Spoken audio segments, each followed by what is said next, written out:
What up, though, everybody? It's Coach Shaw back again. YouTube, welcome back. Listen, I'm gonna jump off front real quick. We're gonna talk a little bit about this NIL thing. We're gonna jump right to it. Okay. NIL. I feel like high school with the transfers and everything. I'm gonna say this. It kind of disarmed the coaches from talking to their kids and developing a relationship on and off the court with their kids, because you got to walk on eggshells with a lot of these kids because they can transfer. It used to be you transfer, you had to sit out a year. Now you don't have to sit out a year. You can just you able to just move on from district to district, like stuff that's unheard of. You know what I mean? To protect the integrity of the game and the coaches. You know what I'm saying? To make sure that they developing a kid. If I show a kid how to make this left hand layup, you know what I mean, and how to dribble between his legs, and I developed him, and then somebody just come and take him, and you have to sit out a year. That's the penalty for you leaving one program to the next, because it's unfair. Most states do it like that. So I think Ohio does it. I know Michigan does it. I'm from Detroit. Shout out to Persian Doughboys, but a lot of the high school coaches are disarmed because the transfer. So as soon as I tell you to get on the line for missing 3 or 4 layups, you can say, "Hey man, I'm gonna transfer out. I'm gonna go here. I'm gonna go there." But you got to also test the integrity of the kids and the parents. You know what I'm saying? That keep letting their kids transfer here and there when something goes wrong, meaning something they don't agree with. Uh, Lack of playing time, lack of commitment. You just gotta make sure that these parents are committing to um, to your program and that kid. Because as soon as the kid score 30 in the game, everybody's gonna come and say, "Hey man, I think we got a better situation for you over here," and we got to stop doing that. But that's the name of the game right now: recruit, recruit, recruit. I don't care what high school you at, what if you're private school, it's a public school, whatever. Everybody can recruit. But one thing I I just don't like the disarming of the coaches by kids moving back and forth. Okay, that's one thing. Second thing is, now you want to give these kids money. Now I don't know how this is gonna work. I don't know how the FSHA gonna do this, but I know for sure that paying these kids more than what you paying these coaches is dishonorable and it's frowned upon. So that's that 3,000. I think it's $2,900 you get paid to coach for one season, and then your contract is for 1 year. So they can just fire you without, you know what I'm saying? It's a contract situation. You just 1 year, that's it. So you know that. But high school, public school, this is about to be crazy, because I don't think coaches should be getting paid $5,000 to coach. Not even 10,000. I think 15 to 20,000 dollars to coach a high school team at a public school here. I'm talking about without teaching. This has nothing to do with teaching. Just coaching the game will do a lot for a program. It will actually make it more competitive out here in public schools and private schools. I know some coaches are getting paid $10,000 to coach for a private school or a charter school. I mean, they can do whatever they want.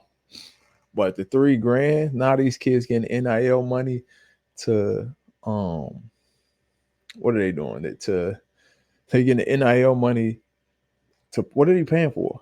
You live at home with your mom.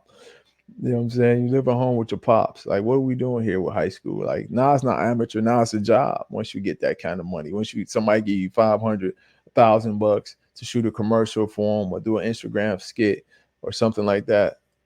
I'm not saying don't pay the kids. What I'm saying is, I don't know how this is gonna go. I don't know. I mean, the upper echelon kids, the Cameron Boozers, Caden Boozer, the Dante Allens. I get it. I get it. We talk about a kid that's going to Hialeah Gardens or North Miami, asking, hey, I need, and for me to come to your school, I'm gonna need 10,000 NIL money.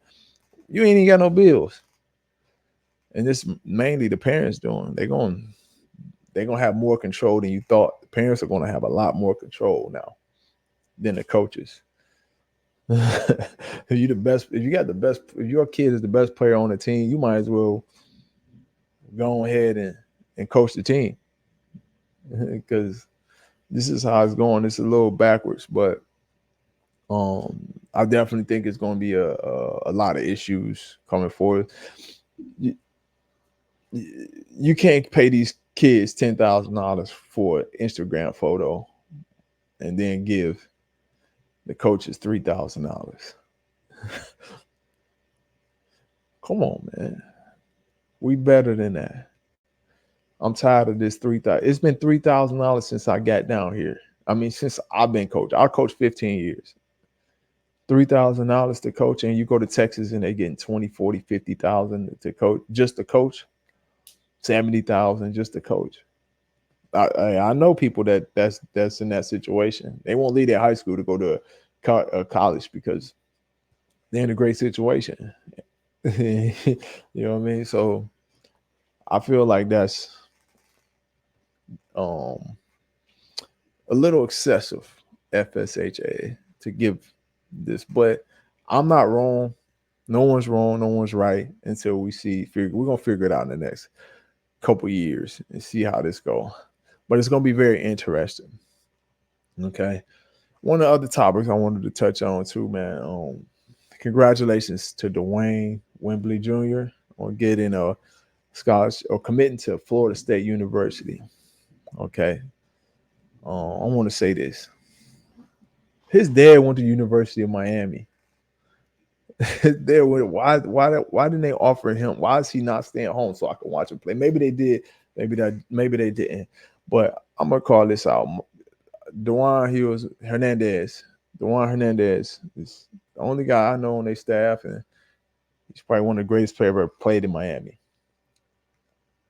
And I don't know if he got anything to do with recruiting, so I can't say anything about him. But I'm gonna say this though. Miami. I'm looking at y'all, the guys y'all recruiting for this year. Like, and no one comes from here. Everybody's from down the street, from up the road, and from the DMV area, DC. Right now, their best recruits is Derek Dixon from Gonzaga, Washington D.C. Exceeding Lewis from DC. Malik Thomas, Pennsylvania. They got another kid from Virginia. They recruited Orchard Lake St. Mary guard from Michigan. But you got some of this is a basketball hotbed. Why won't y'all come down here and get these kids? I don't get it. And it's been the same thing over and over since Larry Naggar been there. Yeah. I think Larry Naggar is a great coach. I think he's a phenomenal coach. But he a coach. Take him back down there, man. Y'all use him at Virginia, man.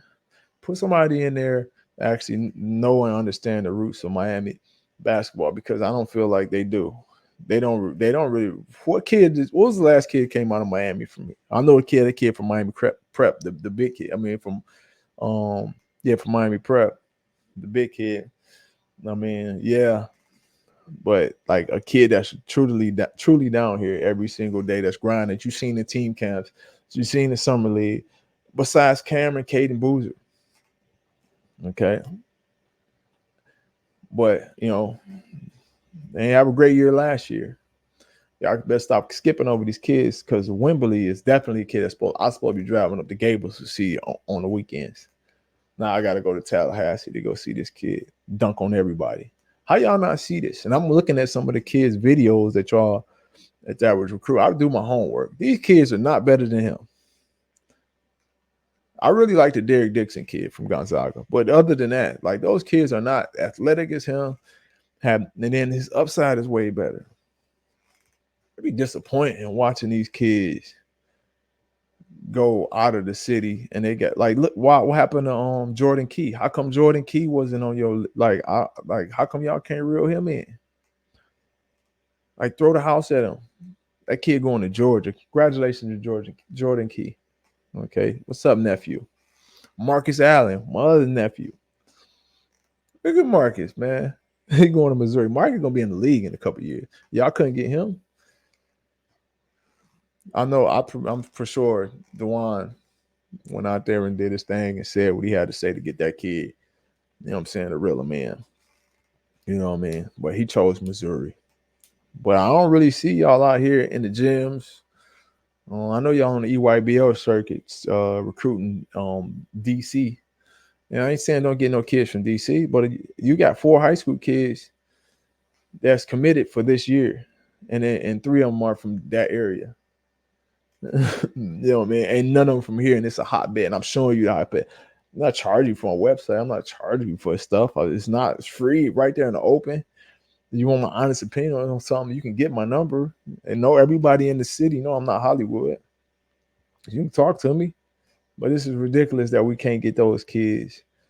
You know what I'm saying? Patrick and Kevin at Sagemont y'all supposed to be knocking down their door. Those kids are good, man. Those kids are athletic and they're Division 1 Power 5 players. But yet we skip out on those guys. You know what I mean?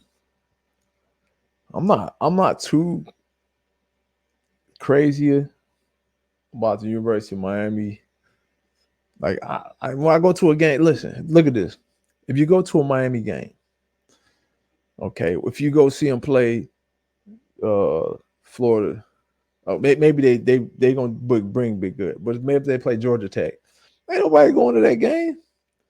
I go to that game. You got Wembley, you got Thomas, you got Patrick, you got, you know what I'm saying, you got the Costanza kid Alexander, you know what I mean. You got those kids. How you let this kid go to Florida? Why? Because you're too busy looking over there at DC. They better win. Y'all better win. You can't bring kids down here from DC and don't win. You can't. They might get mad at me for saying this, but I ain't trying to work for y'all. I work for myself. I'm not trying to fix myself up. I just want to and I'm not a Canes hater. I love the Canes. I got no problem with them. I'm a Michigan guy, so got no problem with them. I go to the games all the time, football games mostly. But why? Why not get more exposure? I mean, more recruits from the grounds you stepping on every single day. Draw fans in. Team camps. We got Florida Memorial Team Camp this weekend. Delano Thomas, Josh Mendoza. Send me the schedule, man. Let's get the schedule up so we can see who playing. I believe that every single high school, especially the bigger high school, is supposed to play in one team camp. Play one team camp for the whole, through the whole summer. Just one local team camp. I'm sorry. Everybody should play one local team camp. I believe every single team should play one local team camp. Reason why is because in April I get all these calls about, hey, you think Flowmore get this kid? You think St. Thomas will get this kid? You think Barry will take this kid? Dude, y'all ain't go to this team camp. You want them to see the kid, take the kid to at least one local team camp. And then all them coaches talk. They're gonna say, hey man, did you see the kid at Terravella? You know what I mean? Hey, I like him a lot. We can't take him, but you might as well slide in there and get that rookie. Like, they'll do that.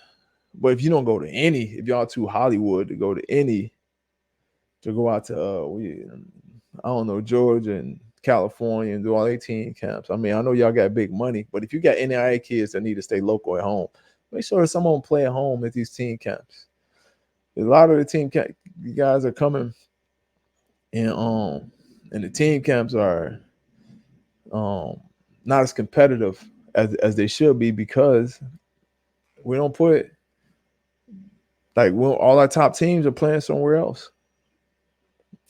So that's my whole thing about team camps. One other thing about team camps, man. Y'all might not like this, but hey, as a coach, when you're developing a team and you're trying to see what everybody's skill set is, and why would y'all come to team camp and play zone defense? You, this is when you learn how to check. Who cares who won this game? I might put it up if camp wants me to the score, but no one cares because I can guarantee you, you can lose by 30 on Tuesday. Wednesday, no one cares. Cam, no one cares. Don't use your team, your high school team name in the team camp too, especially if you got kids on your team from other programs or other situations. Like that's not. Don't put kids, especially if you kids transferring over. Be careful with that. 'Cause you don't want to be in violation. Use the brushes. I call it my brush. The South Beach brushes. You know what I'm saying? South Beach table chairs or something. Just call yourself something else. Don't use the school name, man. Try not to do that. Young coaches, don't get yourself in trouble by having a eighth grade on your team who's coming to your school, being enrolled, and using the Miami Fire name or whatever. So be careful with that. But a couple kids I wanted to see. I seen the kid from Cardinal Gibbons. I wanted to say something about him. I love that kid, man. His name is Ethan Taylor. About a 6'5". He plays inside. Y'all can put him in a guard if you want. You can put him at, but he dunked everything I seen. He was trying to dunk everything and grab every rebound, and he can guard multiple positions. I didn't really see him shoot the ball, but I know he played inside. I think he came from Westwood Christian or something. I don't know what the transfer party is on that, but I'm gonna tell you this: I liked him a lot. Just he a dog. I just like dogs, man. Like if it's nice to go out there and shoot the threes and pretty. I like big men. Pause. That was crazy. I like big men who can jump hook, who can drop step. You know what I mean? Sometimes hit a fadeaway in the post. But you don't see guys posting up no more. 5 in, 5 out. I've seen a lot of that. I'll be watching y'all plays. Play 5 out. You know what I'm saying? And then another thing is, dude, the pick and roll. I'm watching it. I'm just giving y'all stuff from what I've seen. I'm rambling, but I'm giving y'all stuff that I've seen in team camp. Pick and roll is so valuable in the college game and in the NBA. If you don't know how to defend a pick and roll, always blitz. You can double, you can hedge. Like it's so many ways you can defend the pick and roll. Okay. But your guards got to know that. Your point guard got to know how, okay, he's blitzing the pick and roll. He hedged on pick and know what the right reads are, where those corner guys are going. The guy that's defending the corner guy, where is he going to be at? You know what I'm saying? Is he going to be helping on the roll? Is he going to know how to do that? You know what I'm saying? That's one thing that I've seen in this camp this weekend. I was like, man, I wish you kids knew how to defend the pick and roll. I can't tell y'all how to coach our team. I'm not. You know what I mean? I'm just giving you insight on what I see. The zone is crazy. The zone defense in the team camp is wild. That's wild because I don't know how y'all getting better playing zone. I understand you working on your press, or maybe you want to throw a shot of zone in to work on your stuff, but to sit in the zone for 40 minutes, kids ain't getting in shape. You ain't learning who to defend and who. You know what I'm saying? It's just weird to me to see that. It is. It is. But I do love high school basketball in South Florida. I love all the coaches, man. The coaches out here. I think this is some of the greatest coaches in the country right here in South Florida. To work for $3,000, bro, you got to be pretty good. I'm not working for $3,000. I said that on a tour. Like, how much? Because you got to understand. For me, I'm gonna tell me personally. I got to give you everything. I'm not gonna every T, every dot, everything. Like I want everything right. You know what I'm saying? And I'm gonna give you I want to make sure every kid get a shot. Down to my last, not a shot in the game, but a shot to go to college. down to the last man on the bench. So that's why I'm a little weird when it comes to like, you know, I'm gonna tell you this though. When it comes to coaching, you got to be really into it. I'm really into it, but I'm not. I don't like not being compensated for everything. And we should be. I mean, y'all should be compensated. I'm not coaching more. Y'all should be compensated and know your worth. And with this NIL stuff coming out, y'all don't know y'all worth, man. Man, y'all better chill, man. Go get this money, man. Them kids getting theirs. So you telling me the kids can get money, but we can't. And we can't even use the gyms in Dade County Public Schools. I can't even. I like to go use a gym to say, hey man, how about this? Forget the NIL. Let me do 5 tournaments this year. Let me just do 5 tournaments. They're gonna be like, yeah, it's gonna cost you. You gotta, man, get out of here, man. It gotta make sense, man. Yeah, you gotta sign these documents, sign your life over documents that thick, and then you gotta get insurance, which is you gotta get insurance. But to charge us after you only paying us $3,000, it should be some type of discount. What you gonna say? We're gonna mess up the gym? PE gonna mess up the gym anyway. But anyway, I'm done rambling. I will be at Florida Memorial this weekend. Probably Saturday. I'll be there Saturday. Check out some high school basketball. It's should be lit. I want to see everybody out there having a good time. Everybody going to war, because you only got a couple more team camps left. You go to war. I like to at least attend the Saturdays at least once. Do a little write up, talk about some players that we see. Well, go hard in the paint, man. Don't leave nothing. Leave everything on the floor. And coaches, I'll talk to y'all soon.